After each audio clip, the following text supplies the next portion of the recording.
Greetings, everyone. Welcome to Maisha Kazini. In this video, I want to introduce a playlist which I call SHIF and the Politics of Eco at Least. As I've been watching the discussion of SHIF, as an educator, I try to think about where has this come from, what is it doing now, and what kind of society is being projected through this health plan. And it was really difficult for me to really get to the bottom of these questions until I listened to a talk by David Ndii introducing the genesis of SHIF and how they came up with the idea. This explanation of how the idea of SHIF came about is very compelling, but I think it is still very flawed.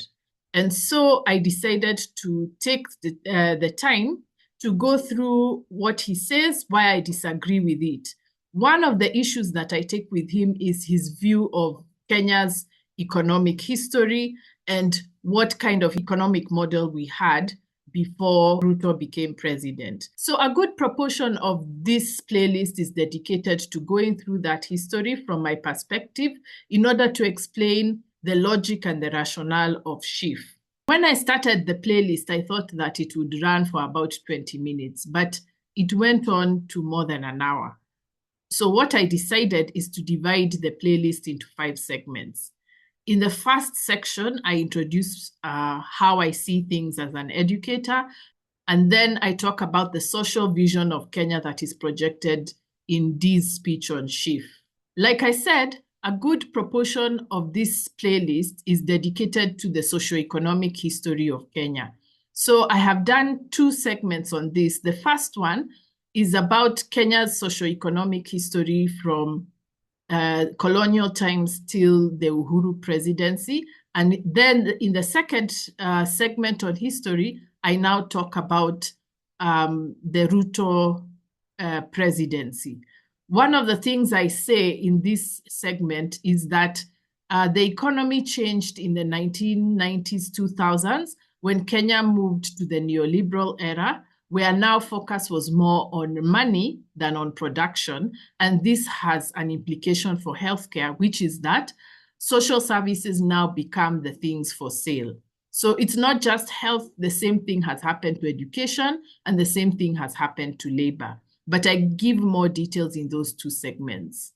After talking about history, in the 4th segment, I talk about how our healthcare is a reflection of the new economic logic that we have suffered since the first of 2 presidents who had fought against the constitution under which they are serving. And what I argue is that the economy has shifted from an economy of exports of products produced by us to an economy where we are the product. It is our healthcare, our education, and our labor that has become the primary export for this political class, partly because they don't want us to produce in an economy that would overwhelm them if we were all productive. In the last segment, I talk about the lessons we can draw from the economic history and SHIF itself. And what I say is that there are bigger lessons to learn and to think about when it comes to our politics, because SHIF is not simply about healthcare. It's about a vision which is shared by our politicians and the technocrats who serve them of what a human society should be. And of course, I conclude that SHIF comes from a very anti-human, very anti-Kenyan political philosophy, but we still have to do the work of countering that philosophy, but more than that, producing a humane philosophy of society that takes care of all of us. One of the motivations for doing such a video in general is because I am disturbed that David Ndii is someone who has unparalleled access to the public mind when it comes to ideas, and very few people seem to be taking him on, most of all people from his discipline. So I think it's time for us who can do this work to rise up.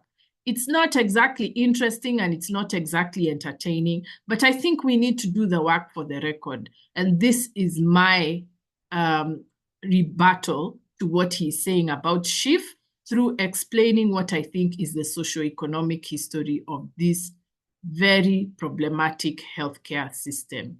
So karibuni, please know that it's going to take at least 90 minutes. You can watch all the segments together, which I hope you will do, or you can decide to watch each on its own on a different day. And please know that you putting in the time and the bundles to listen to this explanation is part of what we need to do to develop our political consciousness.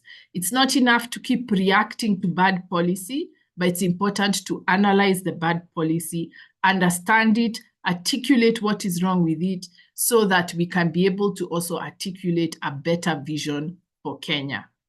Aluta continua.